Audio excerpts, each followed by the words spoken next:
In the final part, I will be finishing the assembly and placing the cabinet in its final resting place. The assembly has been moved to the carpenter's bench and the top set and clamped in place to be measured to cut to size and cut the biscuit slots for the left side. I will be using biscuits to join the top to the two sides. A piece of scrap is clamped to the back to keep the back side of the top aligned with the back side of the cabinet. Then I can transfer the biscuit location lines from the top onto the side. Here is a close-up showing the lines on the top to be transferred.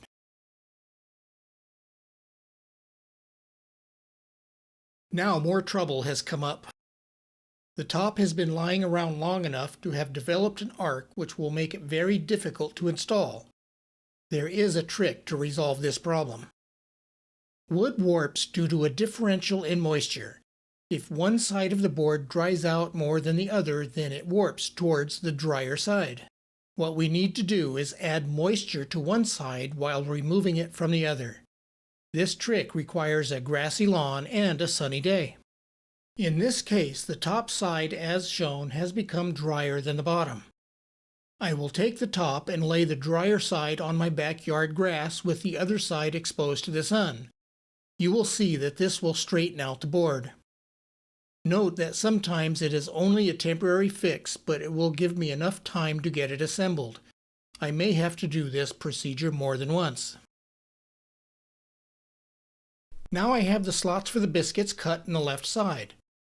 Biscuits are not all the same thickness, so for pre-assembly like this, I pick some biscuits that are thin and easy to install and remove. For final assembly, it really does not matter. Sorry for the jittery video, but my tripod will not go this high and I had to hold the camera in hand. Tapping the biscuits down with a hammer, and I slide the top over them to validate the fit. This was not easy with only one hand. After checking the fit of the biscuits is good, you can see in the last frame how bad this board has warped. We'll have to straighten that out before I can work on the right side. The day I did this was only partly sunny, and it took over 2 hours lying on the grass to make any difference. You can see here that most of the warp has been corrected. Now I can screw down the left end with the biscuits, then cut it to size. Install the edging, and cut the biscuits for the right side and top. As I anticipated, the top rewarped and I have it back out in the sun, but in the meantime I can work on the front. There is full sun today, so I should get better results. The front will be installed with biscuits into the sides and a single 3/8 dowel into each divider. At this time I will only be installing the biscuits. The dowels come later. I'm using a T-square to confirm the sides are at 90 degrees to the back. But this turned out to not be enough to keep it aligned, and I ended up having to replace that front board because it was cut too short. I cut the top and front oversized with the intent to match them up at final assembly. Now a quick walk outside to see what's going on with the top. Here it is laying out on the grass in the sun, one side absorbing moisture while the other side is getting dried out. It had about a 1-inch bow in it, and sighting down the edge, most of it is already gone. I do not remember how long it has been out here, but I decided to let it bake a little longer, even if it warps a bit in the opposite direction. Now reviewing before final assembly. The top is straightened out, cut to size, with all the biscuit slots cut. If you're paying attention, you'll notice the front installed now is not the front that was installed before. Not sure what happened, but it ended up too short and I had to buy another board. I think it was a result of trimming before the top was attached and the side pivoted inwards around the drawers.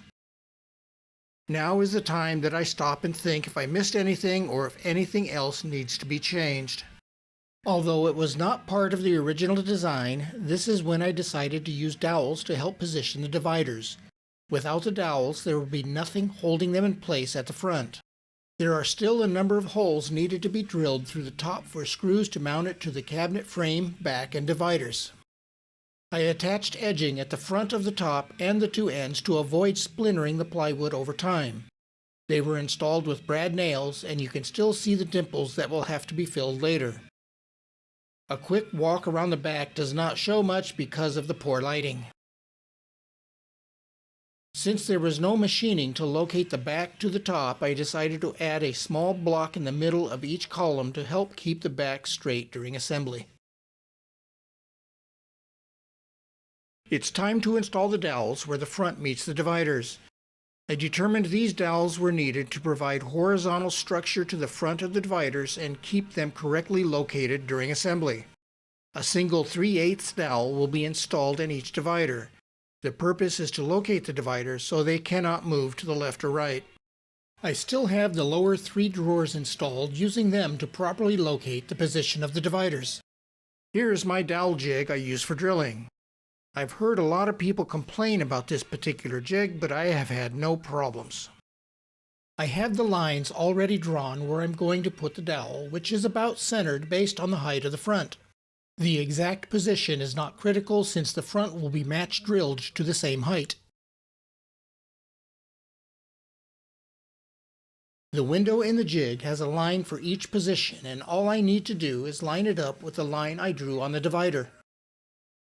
I had to reposition the camera and get a flashlight so I could see into the window on the jig.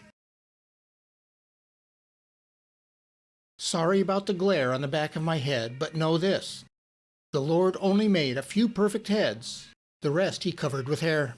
And now the jig is aligned and clamped in place, ready to drill. Now ready to drill, but I need to determine the depth. I've marked a dowel with how much I want sticking out.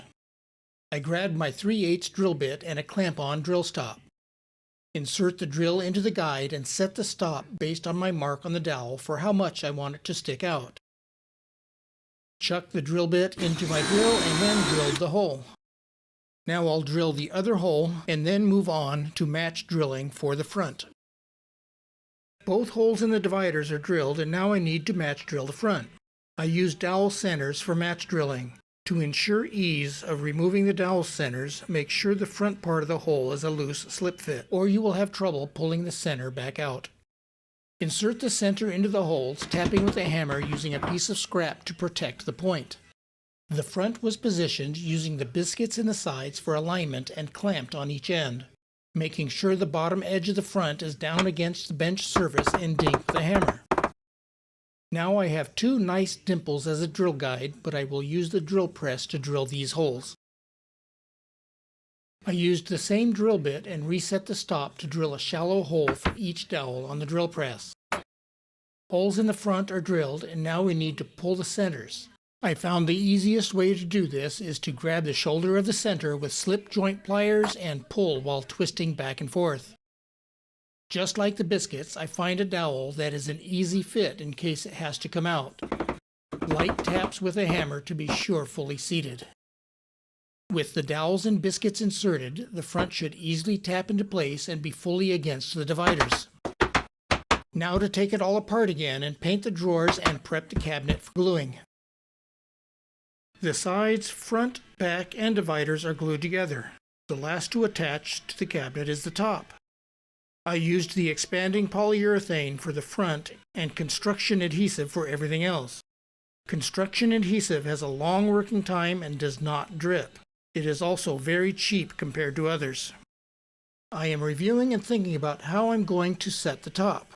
I need to apply the adhesive to the top edges of the cabinet and then place the top in place without smearing the adhesive.